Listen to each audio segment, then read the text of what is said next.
यस भिडियोमा गण्डकी प्रदेश सहायक 5औं त 79 सालमा सोधिएका प्रथम पत्र सामान्य ज्ञान लिएर उपस्थित भइसकेका छौँ। यस भिडियोको पहिलो प्रश्न यस प्रकार रहेको छ। आसियानको प्रधान कार्यालय कहाँ रहेको छ? तल दिएका अप्सनमा देशको सही उत्तर रहेको छ इन्डोनेसिया जकार्ता। प्रश्न नम्बर 2 लेकाली हावापानी कति उचाइमा पाइन्छ? तल दिएका अप्सनमा देशको सही उत्तर रहेको छ 3350 देखि 5000 मिटरसम्मको उचाइमा पाइन्छ। प्रश्न नम्बर 3 15औं योजनामा प्रति व्यक्ति आय कति पुर्याउने लक्ष्य लिएको छ? तल दिएका अप्सनमा देशको सही उत्तर रहेको छ 1595 अमेरिकी डलर। प्रश्न नम्बर 4 श्री 5 रणबहादुर शाहको पालामा सुरुवात भएको परास्त हेर्ने अड्डालाई के भनिन्थ्यो? तल दिएको अप्सनमा देशको सही उत्तर रहेको छ मुन्सीखाना। प्रश्न नम्बर 5 आइसिआई मोडको प्रधान कार्यालय कहाँ रहेको छ? तल दिएका अप्सनमा देशको सही उत्तर रहेको छ ललितपुर। प्रश्न नम्बर 6 नेपाल सम्बन्ध कसले चलाएका थिए? तल दिएका अप्सनमा देशको सही उत्तर रहेको छ शङ्करधर सखुवा। प्रश्न नम्बर 7 बिआरआई कुन देशसँग सम्बन्धित छ? तल दिएका अप्सनमा देशको सही उत्तर रहेको छ चीन। प्रश्न नम्बर 8 गुरुङ जातिको मुख्य मान्छेलाई के भनिन्छ? तल दिएका अप्सनमा यसको सही उत्तर रहेको छ चिवा। आगामी दिनमा पनि गण्डकी प्रदेश 5औं त सोधिएका प्रथम पत्र सामान्य ज्ञान लिएर उपस्थित हुनेछौँ। हामीसँग जोडेर रहनुहोला। साथै कुनै राय विचार सल्लाह सुझाव प्रतिक्रिया छन् भने दिन सक्नुहुनेछ। प्रश्न नम्बर 9 कार्तिक नाच कसले सुरुवात गरेका हुन्? तल दिएका अप्सनमध्ये यसको सही उत्तर रहेको छ सिद्धि नरसिंह मल्ल। प्रश्न नम्बर 10 म्याग्ना कार्टा कुन देशसँग सम्बन्धित छ? तल दिएका अप्सनमध्ये यसको सही उत्तर रहेको छ बेलायत। प्रश्न नम्बर 11 इन्टरपोलको प्रधान कार्यालय कहाँ रहेको छ? तल दिएका अप्सनमध्ये यसको सही उत्तर रहेको छ लियो फ्रान्स। प्रश्न नम्बर 12 मार्बलको लागि प्रसिद्ध जिल्ला कुन हो? तल दिएका अप्सनमध्ये यसको सही उत्तर रहेको छ गोदावरी। प्रश्न नम्बर 13 तोर नलह कुन जातिको पर्व हो?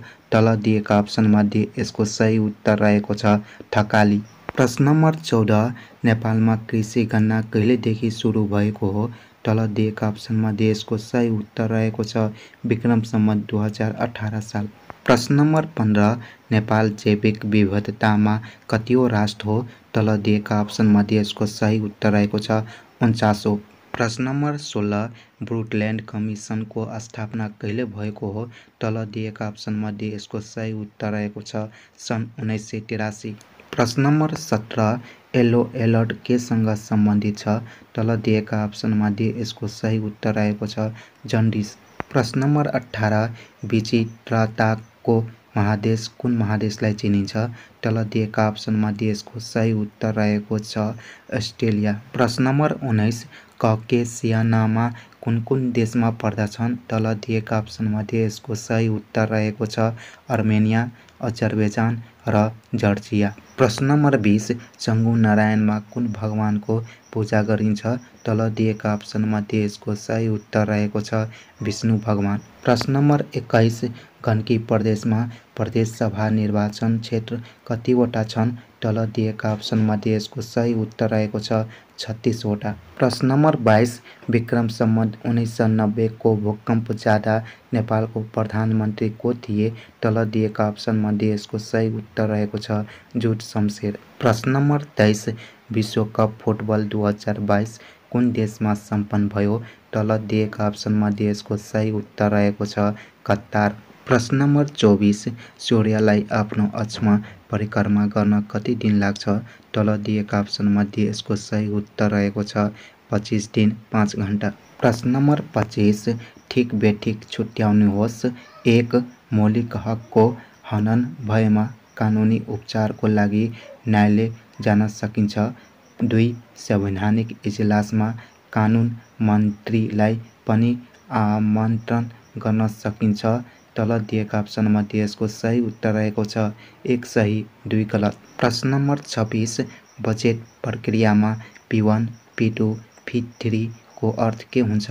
तल दिएका अप्सनमध्ये यसको सही उत्तर रहेको छ योजना तथा कार्यक्रमको प्राथमिकरण। प्रश्न नम्बर 27 ओजन त विनाश गर्न प्रमुख कारक तत्त्व कुन हो? तल दिएका अप्सनमध्ये यसको सही उत्तर रहेको छ क्लोरोफ्लोरोकार्बन। प्रश्न नम्बर 28 सुर्तीमा कुन तत्त्व पाइन्छ?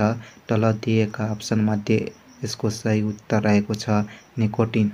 प्रश्न नम्बर 29 नारायण हिटी दरबारका डिजाइनर को हुन्? तल दिएका अप्सनमध्ये यसको सही उत्तर रहेको छ बिरफोन। प्रश्न नम्बर 30 यस भिडियोको अन्तिम प्रश्न रहेको छ कोभिड-19 को संक्रमणबाट बच्न अपनाउने एसएमएस ले के जनाउँदछ?